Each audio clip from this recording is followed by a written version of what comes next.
Shalom Bapak Ibu dan saudara yang terkasih. Salam damai sejahtera bagi saudara-saudara sekalian.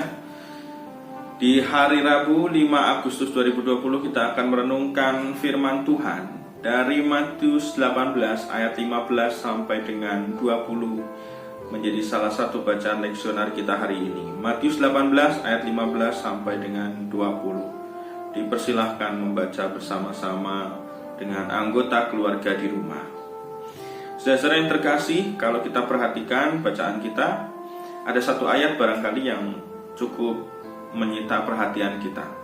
Dan mari kita bersama-sama dengan berhati-hati, dengan coba memahami lebih dalam, kita pahami apa yang dimaksud Tuhan Yesus di ayat itu. Ayat 18 bisa kita perhatikan Bapak Ibu. Di ayat 18 itu ada perkataan Tuhan Yesus demikian, kepadamu kuberikan kunci kerajaan surga. Kalau apa yang kamu ikat di dunia ini akan diikat di surga, dan apa yang kamu lepaskan di dunia ini tidak diikat, artinya itu juga akan dilepaskan di surga. Nah, apa ini maksudnya? Nah, ini kita akan coba lihat satu-satu. Yang pertama ini adalah diikat. Apa yang diikat? Ini sebenarnya kalau mau dilihat konteksnya, ini kembali ke hukum atau tradisi Yahudi dalam hukum positifnya kala itu, di zaman itu. Jadi menurut tradisi Yahudi dalam hukumnya itu, apa yang diikat itu adalah sesuatu yang dilarang, sesuatu yang tidak diizinkan untuk dilakukan. Itu yang diikat. Maka yang pertama terkait yang diikat itu terkait dengan hal-hal yang negatif, hal-hal yang tidak baik yang tidak diizinkan untuk dilakukan. Apa yang dilarang. Nah, yang kedua kita lihat di sini, ini adalah melepaskan. Apa yang dilepaskan? Yang dilepaskan adalah sesuatu yang positif, yang diizinkan untuk dilakukan. Ini dilepaskan.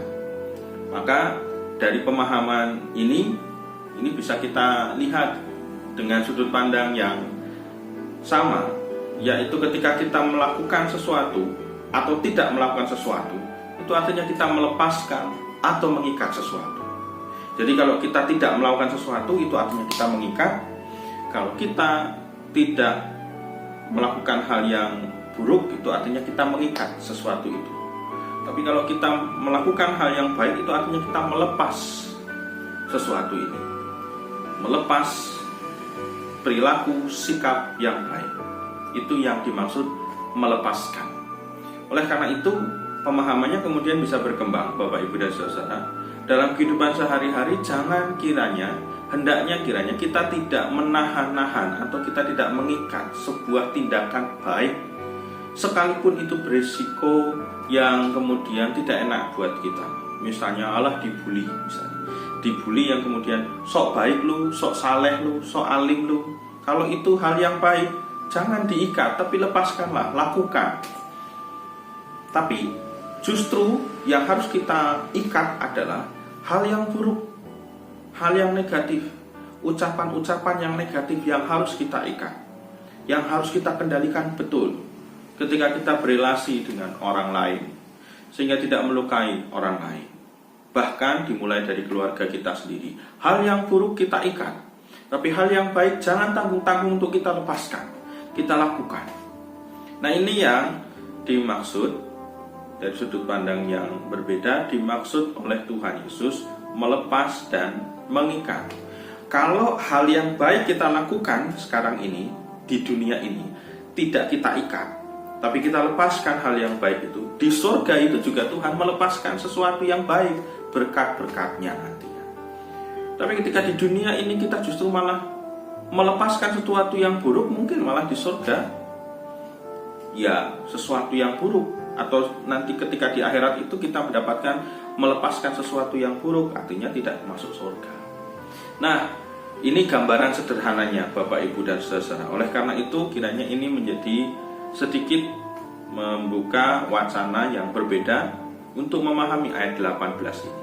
Mari kita berlomba atau mari kita belajar untuk melepaskan perilaku baik kita, melakukan hal yang baik, tidak menahan-nahan, dan mengikat perilaku negatif kita tidak melakukan hal yang negatif. Selamat mengakhiri hari Rabu. Tuhan Yesus memberkati. Kasih karunia, damai sejahtera dan persekutuan kekal menyertai saudara sekalian. Amin.